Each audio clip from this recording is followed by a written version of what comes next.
O katulad kay Nora Honor, madali lang gamutin yun eh. Kaya lang, ang sabi nyo sa na-failure daw sa Pero sa totoo lang, madaling gamutin lang po yun.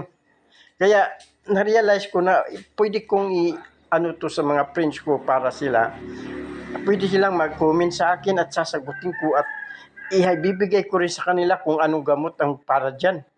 Mga stress o dyan. Kasi parang mayroon akong knowledge na kayang gamutin eh. Tapos, pumupunta na kami sa kung saan-saan ng mga albularyo, doktor, pumunta na kami doon sa ibang mga lugar. Hindi rin ako gumagaling. Naubos na talaga yung pera namin. Kaming mag-asawa. Yung asawa ko ngayon nga si Ima. Ganon din, hindi rin gumagaling. Kaya, panay na lang ako, pray ng pray. Kaya ngayon, na-realize ko na itong aking knowledge o wisdom, gusto kong makaganti, makatulong doon sa mga tao na yung mga sakit nga